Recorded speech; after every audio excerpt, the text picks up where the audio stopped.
नमस्कार साथियों, आज की क्लास में आप सबका स्वागत है। आज की क्लास में हम रीतिकाल से संबंधित महत्वपूर्ण प्रश्नों पर चर्चा करेंगे। तो आइए हम आज की क्लास को शुरू करते हैं और हमारा आज का पहला प्रश्न है, डॉक्टर नगेंद्र ने रीतिकाल का प्रवर्तक किसे माना है? आपके पास ऑप्शंस में है चिंतामणि, मतीराम, घनानंद या केशवदास। तो इसका सही उत्तर क्या होगा? सभी लोग अपना उत्तर कमेंट बॉक्स में देते रहें। बिल्कुल सही। जिन साथियों ने ऑप्शन नंबर 4 बताया है उनका उत्तर सही है। डॉक्टर नगेंद्र ने रीतिकाल का प्रवर्तक केशवदास को माना है। चलिए अब आप लोग मुझे बताइए कि चिंतामणि को रीतिकाल का प्रवर्तक किसने माना है? पिछली क्लास में ही मैंने आपको बताया था। बिल्कुल सही। चिंतामणि को किसने माना है? रामचंद्र शुक्ल जी ने रीतिकाल का प्रवर्तक माना है। ठीक है। हमारा अगला प्रश्न है,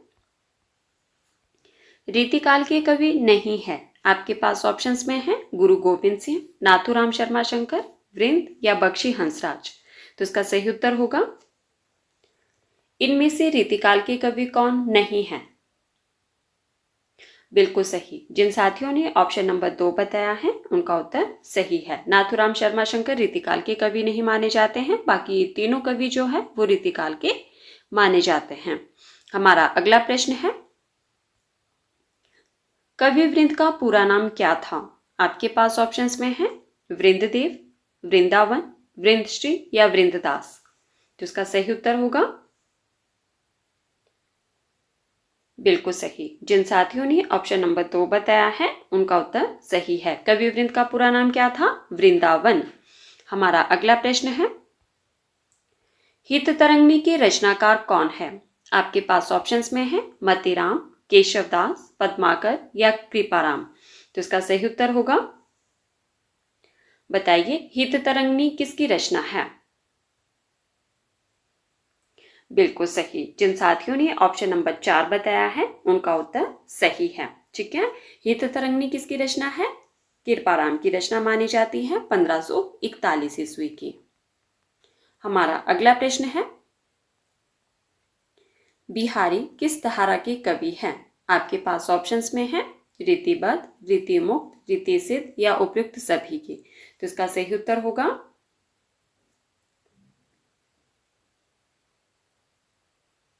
बताइए कवि बिहारी किस धारा के कवि माने जाते हैं? बिल्कुल सही। सॉरी। जिन साथियों ने ऑप्शन नंबर 3 बताया है उनका उत्तर सही है। बिहारी जो है वो रीति सिद्ध धारा के कवि माने जाते हैं। हमारा अगला प्रश्न है, वियोग श्रृंगार का प्रधान मुक्तक कवि है? आपके पास ऑप्शंस में है घनानंद, रसलीन, आलम, पद्माकर। तो इसका सही उत्तर होगा, वियोग श्रृंगार का प्रधान मुक्तक कवि किसे माना जाता है? बिल्कुल सही। जिन साथियों ने ऑप्शन नंबर 1 बताया है उनका उत्तर सही है, घनानंद जी को। ठीक है। हमारा अगला प्रश्न है, देवकवि की रचना है। आपको बताना है कि इनमें से देवकवि की रचना कौन सी है। आपके पास ऑप्शंस में है काव्य निर्णय, श्रृंगार निर्णय, रसराज, भावविलास। तो इसका सही उत्तर होगा,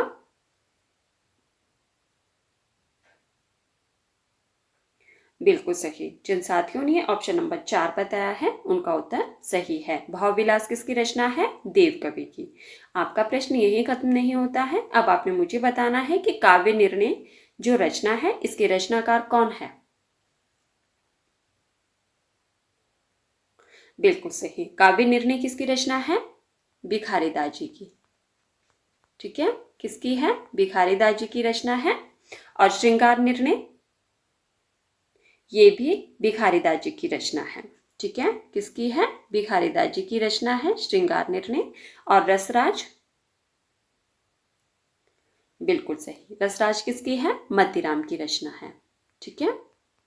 तो हमारा सही उत्तर है ऑप्शन नंबर 4, भावविलास देवकवि की रचना है।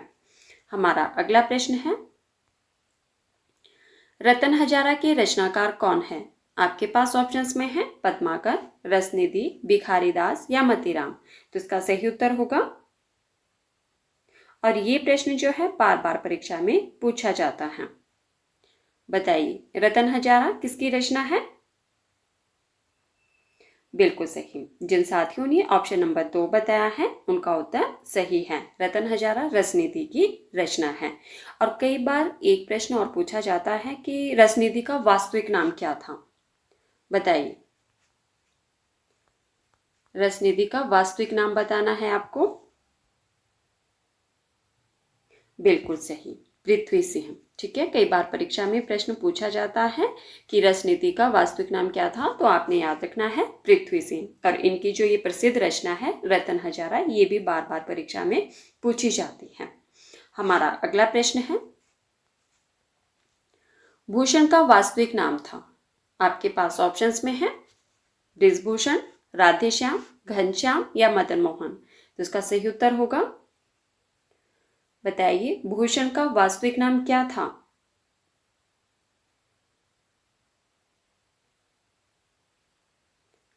बिल्कुल सही। जिन साथियों ने ऑप्शन नंबर 3 बताया है उनका उत्तर सही है। भूषण का वास्तविक नाम क्या था? घनश्याम। और इन्हें भूषण की उपाधि किसने दी थी?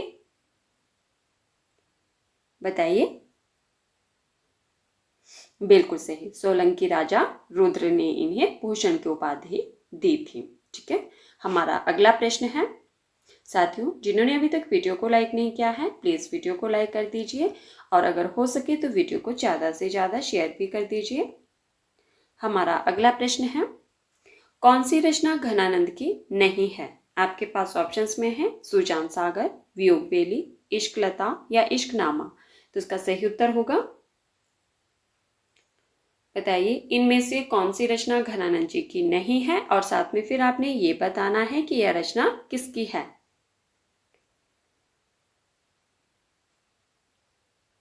बिल्कुल सही। जिन साथियों ने ऑप्शन नंबर 4 बताया है उनका उत्तर सही है। इश्कनामा घनानंद की रचना नहीं है। किसकी रचना है ये? बोधा, कवि बोधा की रचना है इश्कनामा। बाकी जो तीनों रचनाएं दी गई है सुजान सागर, वियोग बेली और इश्कलता, ये घनानंद जी की रचनाएं हैं और इश्कनामा बोधा की रचना है। ठीक है, हमारा अगला प्रश्न है, रामचंद्रिका को छंदों का अजायब घर किसने कहा है? प्रश्न को ध्यान से सुनिए। रामचंद्रिका जो कि केशवदास जी की रचना है, इसे छंदों का अजायब घर किसने कहा है? आपके पास ऑप्शंस में है रामस्वरूप चतुर्वेदी, रामकुमार वर्मा, रामचंद्र शुक्ल या महावीर प्रसाद द्विवेदी। तो इसका सही उत्तर होगा, बिल्कुल सही। जिन साथियों ने ऑप्शन नंबर 1 बताया है उनका उत्तर सही है। रामचंद्रिका जो कि केशवदास जी की रचना है 1601 ईस्वी की, पिछली क्लास में ही मैंने आपको बताया था।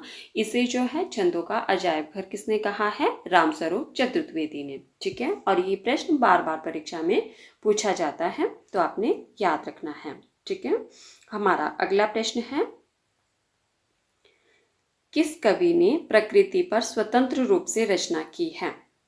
क्या प्रश्न पूछा गया है कि किस कवि ने प्रकृति पर स्वतंत्र रूप से रचनाएं की है? आपके पास ऑप्शंस में है पद्माकर, मतीराम, देव या सेनापति। तो इसका सही उत्तर होगा,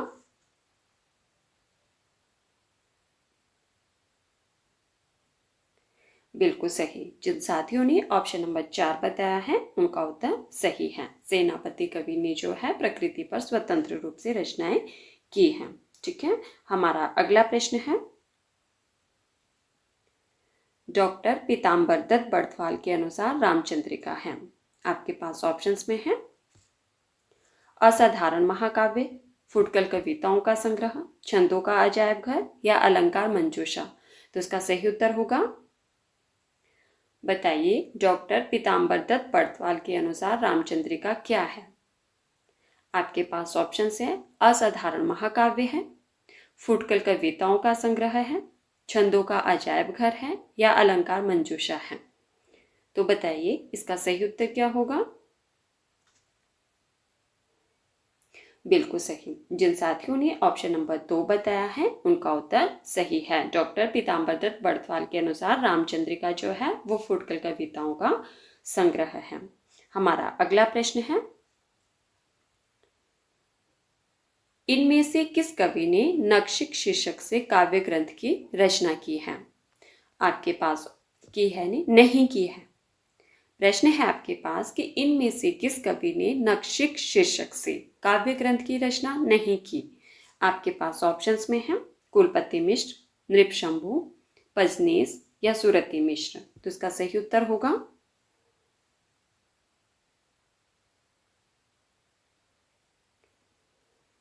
बिल्कुल सही। जिन साथियों ने ऑप्शन नंबर 2 बताया है उनका उत्तर सही है। किसने नहीं की है? नृपशंभु ने। ठीक है, हमारा अगला प्रश्न है हिम्मत बहादुर वृद्धावली के रचनाकार हैं।